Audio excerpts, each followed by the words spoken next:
내 인생의 수필집.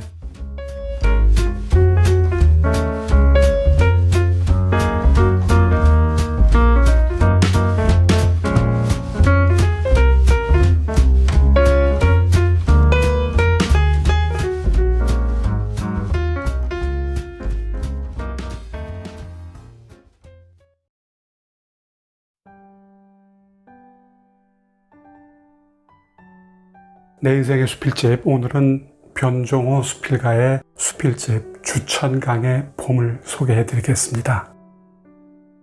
2020년 4월 초판이 나왔군요. 맨 뒤쪽에 있는 판권을 보니 펴낸 곳이 수필과 비평사, 좋은 수필사로 되어 있습니다. 펴낸 이가 서정환이란 이름이 보이는군요. 신화미디어그룹 회장님이 아닌가 싶습니다. 규모 면에서는 우리나라에서 전국 최대를 자랑하는 수필 전문지죠. 수필과 비평사를 운영하고 계신 신화미디어 그룹이 아닌가 생각이 됩니다. 수필과 비평사에서 발행하는 두 번째 현대수필과 백인선 중에서 쉬운 7번째 책이 바로 변종호 수필가의 주천강의 봄입니다. 변종호 선생님은 강원도 영월 출생이군요. 2006년도에 수필과 비평을 통해서 등단하셨고요. 한국문인협회, 충북 수필문학회, 수필과 비평 작가회의, 청주문인협회, 푸른솔 문인협회에 가입하고 계십니다. 현재 수필과 비평 작가회의 전국 회장직을 역임하고 계시고요. 충북 수필문학회 회장, 청주문인협회 부회장으로 계십니다. 2013년도에 홍은문학상, 그리고 2015년도에 수필과 비평 문학상을 수상했습니다. 저서로는 수필과 비평사에서 나온 2012년 섭다리, 그리고 역시 수필과 비평사에서 출간한 2017년 마음을 메우다가 있고요. 이번 주천강의 봄이 세 번째 작품집인 것 같습니다. 지난 7월 6일 주천강의 봄 북 콘서트가 있었습니다. 발행한 것은 작년 4월인데 코로나로 인해서 계속 연기하다가 지난 7월 6일 꿈꾸는 책방에서 열렸습니다. 저는 참석하지 못했습니다만 현장 사진 몇 컷을 얻을 수 있었습니다. 함께 보시죠.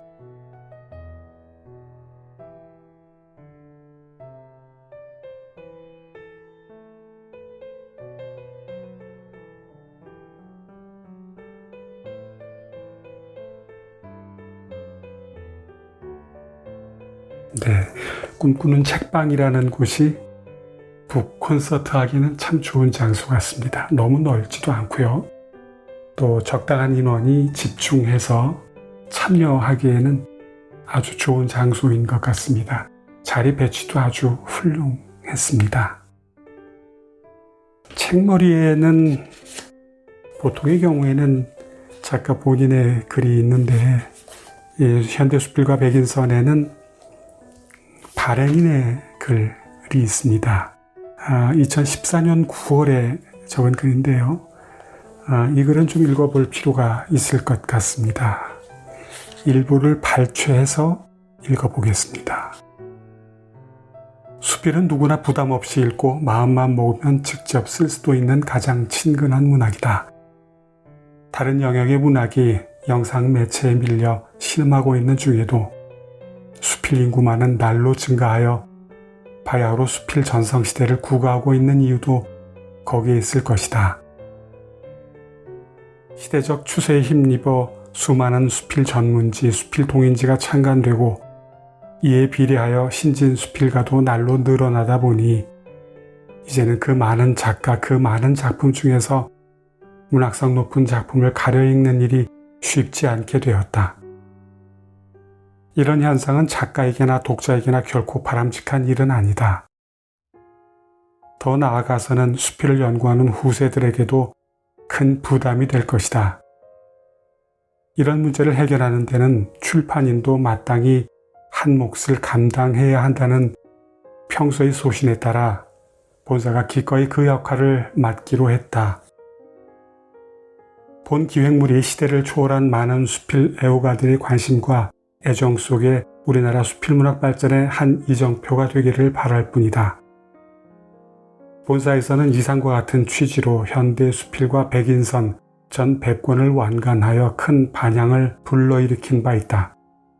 그러나 우리 수필문단의 규모나 수필문학의 수준에 비추어 선정 작가를 백인으로 한정하는 것은 형평성이나 효율 면에서 크게 부족하다는 의견이 많았고 본사 또한 이를 통감하던 터라 기꺼이 현대 수필과 백인선 두 번째를 발간하기로 했다. 이렇게 적어 주셨습니다.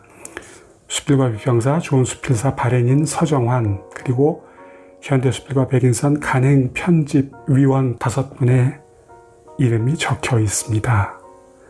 그러니 두 번째 현대수필과 백인선의 57번째가 바로 주천강의 봄이군요. 차례를 보면 4개의 챕터로 나눠져 있습니다. 40여 편의 작품인데 특이한 것은 각 부마다 신체에 관한 것이 있습니다. 1부는 무릎에 대하여, 2부에는 손에 대하여, 3부에는 목에 관한 고찰, 4부에는 입을 논하다, 그리고 허리에 대하여 말하라면, 이렇게 5개의 작품이 눈길을 끕니다. 1부 첫 번째 작품은 숫돌이라는 작품입니다. 마지막 부분 한번 읽어보겠습니다. 숫돌도 저 혼자는 일하지 못한다. 마차를 줄이고 떨어진 입자를 씻어내려면 반드시 물이 필요하다. 나를 세울 때는 서두르면 안 된다. 숫돌에 문지르는 속도와 누르는 힘이 중요하다. 강한 힘으로 밀어붙인다고 나를 세울 수는 없다. 적당한 힘과 속도가 필요하다. 이럴 때 적당은 그 일에 어느 정도 능통한 자만 쓸 수 있는 말이다. 아무리 공들여 세운 날도 사용하면 무뎌지기 마련이다.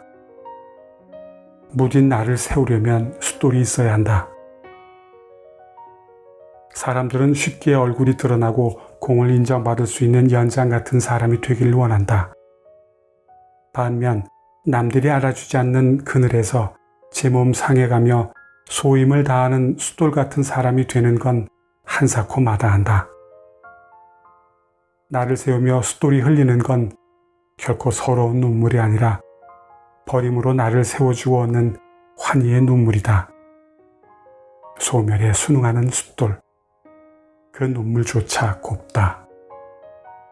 네, 짧은 작품이지만 사물의 본질을 날카롭게 꿰뚫는 작가의 시선을 느끼기에는 충분한 작품입니다. 글감을 찾는다고 사막으로 여행을 다녀오기도 하죠. 그런데 우리 주변에 사소한 것들이 주는 감흥을 문학적으로 형상화하는 작업을 놓치지 않았으면 좋겠습니다. 그런 면에서 숫돌이란 작품은 시사하는 바가 크죠.